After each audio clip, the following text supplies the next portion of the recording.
if you began this new year in the most revolutionary way possible, which would be to go against the tide of creating New Year's resolutions and goals and then diving into action, and instead pulled back and allowed some time for daydreaming and ideation and not making it a mission to decide what your goal is and get out a to-do list and start enacting it in the first few weeks of January when it's cold and it's dark and we've just come out of a very busy time and we might just be feeling a little bit exhausted and demotivated.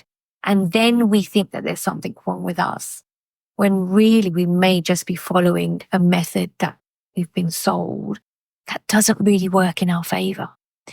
And when it comes to creativity, every idea that passes through us, if it's worthy of our attention and we want to explore it, requires some devotion and some imaginative ideation where we play with the creative ideas in our mind's eye, where we daydream and wonder about them.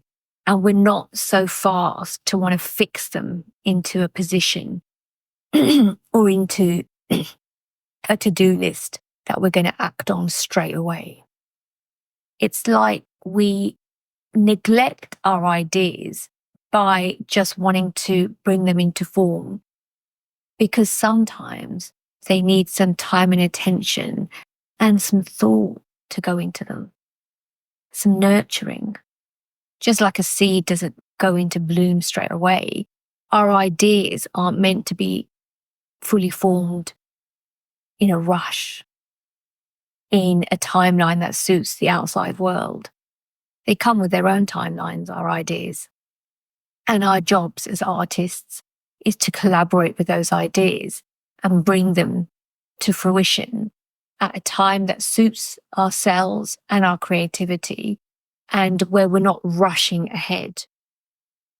And so I think January is a great time to allow yourself to dwell on all the ideas that are visiting you and be selective about the ones that you're choosing to focus on, and then focus on them lightly and playfully.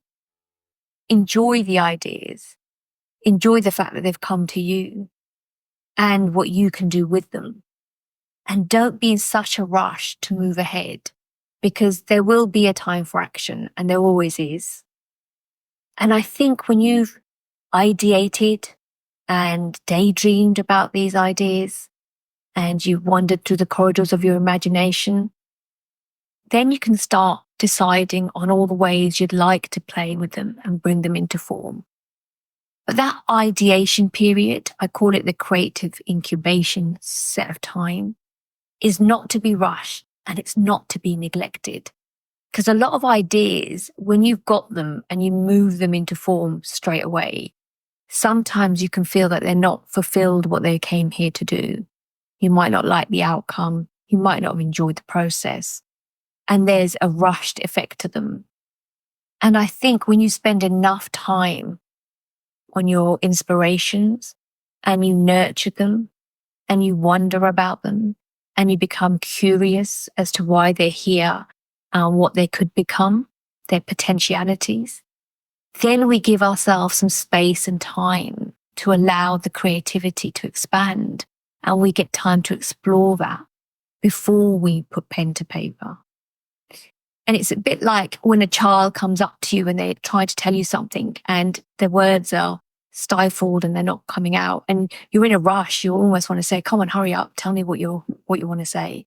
And it's the same with ideas. We don't want to rush them. We want to give them the time and the space to say, it's all right, take your time. Let me know what you're trying to tell me.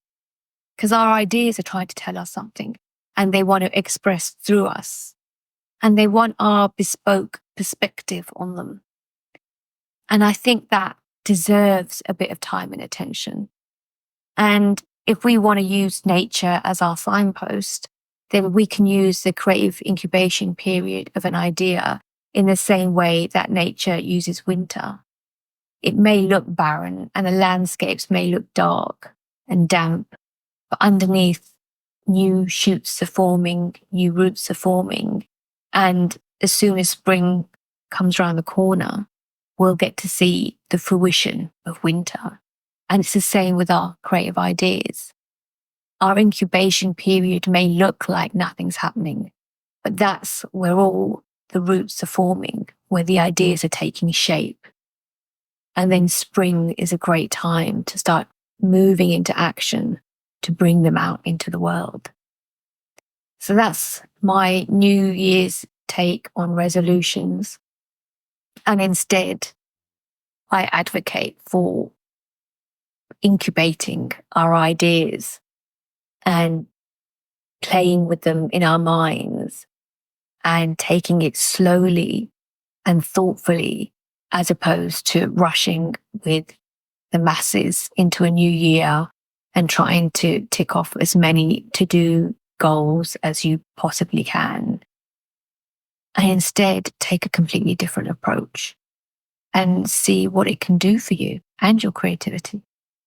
If you have any questions about this, drop me an email at illustratingrain@gmail.com, and I'll be back again next week.